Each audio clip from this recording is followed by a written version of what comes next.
అవని ఇంట్లో అయితే అక్షయ్ ఉండడం చూసి పల్లవి అయితే "నువ్వేంట్రా ఇక్కడున్నావు" అని చెప్పేసి షాక్ అయిపోతుందనమాట. అమ్మ అంటే అది అని చెప్పేసి అక్షయ్ అయితే నీళ్ళు నములుతూ ఉండగానే "అత్తయ్య ఆయన 2 నెలల నుంచి ఇక్కడే ఉంటున్నాడని" చెప్పేసి అవని అయితే చెప్తుందనమాట. "అవును పార్వతి, అక్షయ్‌కి ఈ మధ్య ఒంట్లో బాగోకపోతే మేమే ఇక్కడికొచ్చి ఉండమన్నాం" అని చెప్పేసి రాజేంద్ర ప్రసాద్ అయితే చెప్తాడు. "మేము పిలిచినా కూడా వెంటనే ఆయన రాలేదు అత్తయ్య. ఇక్కడ ఉంటే ఆయన మంచి చెట్లు చూసుకోవడానికి అవుతుందని మేము బలవంతం చేస్తేనే వచ్చారు.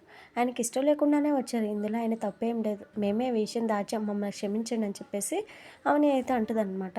"అవునమ్మా, ఈ విషయం చాలా సార్లు చెప్దాం అనుకున్నా కానీ" అని చెప్పేసి అక్షయ్ అనగానే, "అయినా మొగుడు పెళ్ళాలు ఒక్కటే ఇంట్లో కలిసే ఉండడం తప్పా పార్వతి? మనకెలాగో ఆ అదృష్టం లేదు. వాడు కూడా నీ బాటలోనే ఉన్నాడు. వాడిని ఇక్కడ ఉంచడానికి మేము చాలా శ్రమ పడ్డాం. ఇప్పుడు కూడా వాడు ప్రేమతో ఉండలేదు. కూతురి బాధ భరించలేక ఉన్నాడని" చెప్పేసి రాజేంద్ర ప్రసాద్ అయితే అంటాడనమాట. ఇక పార్వతి అయితే "ఆ విషయాల గురించి మాట్లాడటానికి నేను ఇక్కడికి రాలేదు. ఎవరు నాకు సంజాషి చెప్పాల్సిన అవసరం లేదు. ఇప్పుడు నేను ఒక ముఖ్యమైన పని మీద వచ్చానండి. నువ్వు చెప్పినట్లే కొత్తగా పెళ్ళైన జంట చేత సత్యనారాయణ వ్రతం చేయించడం మంచిదే. అది మన సాంప్రదాయం కూడా. అందుకే ఇద్దరి చేత వ్రతం చేయిస్తున్నాను. పంతులు గారిని అడిగితే ఎల్లుండి చాలా మంచి రోజని చెప్పారు.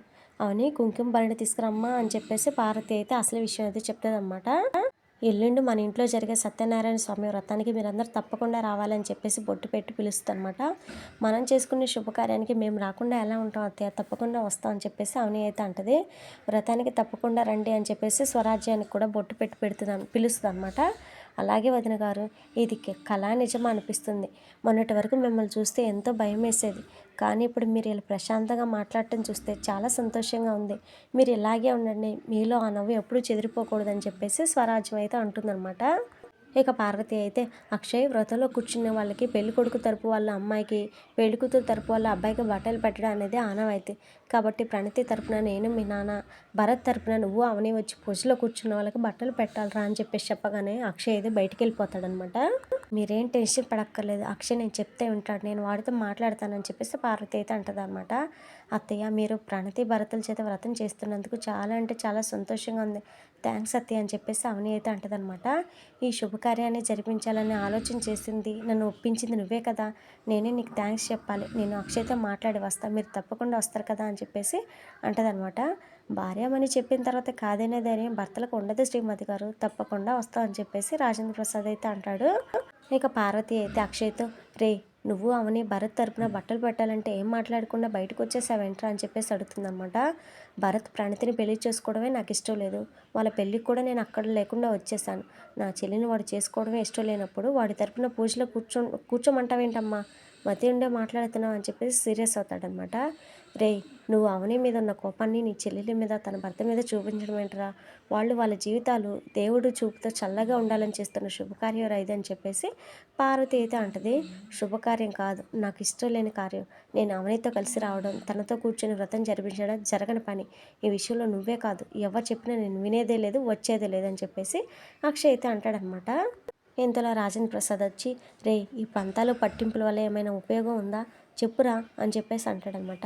"మీకు ఉపయోగం ఉంటే మీరు చేసుకోండి. అంతేగాని నాకు చెప్పడానికి కానీ, మార్చడానికి కానీ ప్రయత్నించకండి" అని చెప్పేసి అక్షయ్ అయితే అంటాడు. "ఏంట్రా నీ మూర్ఖత్వం? అవనిని శత్రువుల్లో చూసి మీ అమ్మే అవని మంచితనాన్ని అర్థం చేసుకుని మనసు మార్చుకుంది. అలాంటప్పుడు నువ్వు కూడా నీ భార్యని, అమ్మని అర్థం చేసుకోకుండా మొండి పట్టుదలకు పోతున్నావేంట్రా?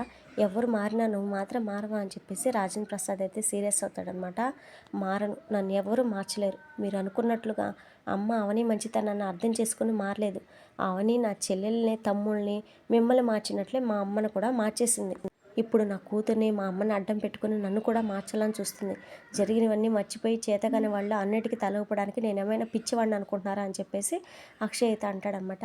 "చూడండి, మీరు ఆవేశంలో అర్థం లేకుండా మాట్లాడుతున్నారు. అత్తయ్యగారు చేస్తున్న వ్రతం మన కోసం కాదండి, పెళ్ళైన మీ చెల్లెలి కోసం. నా కోసం కాకపోయినా మీ చెల్లెలి కోసం ఆలోచించరా మీరు" అని చెప్పేసి అంటదనమాట. "ఇప్పుడు నా చెల్లెలి కోసం ఆలోచించమంటున్నావు, తర్వాత నీ తమ్ముడి గురించి ఆలోచించమంటావు. చేయాల్సిందంతా చాలా తెలివిగా చేసావు. చేసింది చాలదన్నట్లు ఇంకా నీ నాటకాలు, తెలివితేటలు నా దగ్గర చూపించకు" అని చెప్పేసి అక్షయ్ అయితే సీరియస్ అవుతాడనమాట. ఇక పార్వతి అయితే "రేయ్, జరిగిన తప్పుల విషయం పక్కన పెట్టి మమ్మల్ని నువ్వు ఎందుకు అర్థం చేసుకోవట్లేదురా" అని చెప్పేసి అడుగుతుంది. "అర్థం చేసుకోవాల్సిన అవసరం కానీ, నీలాగా మారిపోవాల్సిన అవసరం కానీ నాకు లేదమ్మా" అని చెప్పేసి అనగానే "రే, ఈ అమ్మ కోసం ఏమైనా చేస్తానంటావు కదరా, ఈ అమ్మ చెప్పినా కూడా వినవా" అని చెప్పేసి అంటదనమాట. "నీ మాట విన్నాను కాబట్టే నా మాటకి విలువ లేకుండా పోయి అందరి ముందు వెధవని అయిపోయాను. ఇప్పుడు కూడా నన్ను విధవం చేయాలనుకుంటున్నావా అని చెప్పేసాను. కానీ రే నేను చెప్పేది కొంచెం వినరా అని చెప్పేసాను. కానీ నేనేం విననమ్మా, నీ మాట విని నువ్వు చెప్పినట్లు చేశాను కాబట్టి ఇప్పుడు నువ్వు కూడా నా మాట విని నాకు చెప్పడానికి ప్రయత్నించొద్దు. తల్లి మాట వినాలని నువ్వు అనుకున్నట్లే కొడుకు మాట తల్లి వినాలని నాకు ఉంటుంది కదా, నాకేం చెప్పొద్దమ్మా అని చెప్పేసి అక్షయ్ అయితే వెళ్ళిపోతాడనమాట. అత్తయ్య ఆయన అలా మాట్లాడారని మీరేం బాధపడకండి, ఇది దేవుడి కార్యం కాబట్టి మీరు కోరుకున్నట్టే అంతా మంచి జరుగుతుంది, మీరేం కంగారు పడకండి అని చెప్పేసి అంటదనమాట. వెళ్ళొస్తానని చెప్పేసి పార్వతి అయితే బయలుదేరుతుంది. అప్పుడే శ్రీకర్ అయితే తన ఫ్రెండ్స్తో కలిసి కారులో వెళ్తూ ఉండగానే నువ్వు చాలా కొత్తగా కనిపిస్తున్నావురా. అవునరా, కొత్తగా అంటే చాలా హ్యాపీగా కనిపిస్తున్నావురా.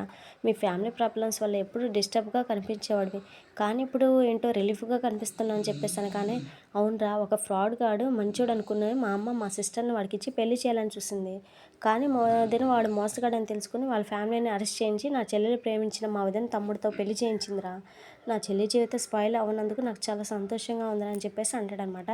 ఇక అప్పుడే శ్రీకర్కి అయితే అక్కడ అక్షయ్ చేత దొంగ సంతకాలు పెట్టించి కంపెనీని దివాలా తీయించిన అతనైతే కనపడతాడనమాట. ఇక్కడ డైరెక్ట్గా వెళ్ళి వాడు కాలర్ అయితే పట్టుకుంటాడు. రే ఎవర్రా నువ్వు నా కాలర్ పట్టుకున్నావేంటి అని చెప్పేసాను. కానీ మా అన్నయ్యతో దొంగ సంతకాలు పెట్టించి మా కంపెనీని దివాలా తీయించింది నువ్వే కదరా అని చెప్పేసి శ్రీకర్ అయితే అడుగుతాడనమాట. ఏం మాట్లాడుతున్నావు, మీ కంపెనీని నేను దివాలా తీయించడం ఏంటి అని చెప్పేసి అంటాడనమాట. నీతో పాటు నీ పార్ట్నర్ ఉండాలి, వాడెక్కడ అని చెప్పేసి ఒక్కటిస్తాడనమాట చంపకేసి. నాకేం తెలియదు, కొడుతున్నావేంటి, నేను ఎవరో తెలుసా అని చెప్పేసి అనగానే తెలుసురా, డబ్బు కోసం లుచ్చా పనులు చేసి బద్మాష్ గడివి, చెప్పరా వాడెక్కడ, మర్యాదగా నీ పార్ట్నర్ ఎక్కడున్నారో చెప్పు అని చెప్పేసి శ్రీకర్ అయితే కొడతాడనమాట. నాకేం తెలియదని చెప్తున్నా కదా, నేను అలాంటి వాడిని కాదు, వదలకపోతే పోలీసులకు ఫోన్ చేస్తానని చెప్పేసి బెదిరిస్తాడనమాట. నువ్వు ఫోన్ చేయడం కాదురా, నేను జైల్లో వేస్తాను, నీ చేత నిజం ఎలా చెప్పించాలో నాకు బాగా తెలుసు అని చెప్పేసి వాడిని అయితే కారులో ఎక్కించుకొని వెళ్ళిపోతాడనమాట శ్రీకర్. ఇక అప్పుడే పార్వతి కూడా ఇంటికి రాగానే అన్నయ్య ఫంక్షన్కి వస్తానన్నారా వదిన అని చెప్పేసి అనగానే రానన్నాడరా మీ అన్నయ్య అని చెప్పేసి చెప్పగానే మీరు కూడా బావగారిని అర్థం చేసుకోవాలి కదా అత్తయ్య, ఎందుకు ఆయన ఇబ్బంది పెడుతున్నారని చెప్పేసి శ్రేయ పల్లవి అయితే ఇక అక్షయ్కి సపోర్ట్గా మాట్లాడతారనమాట.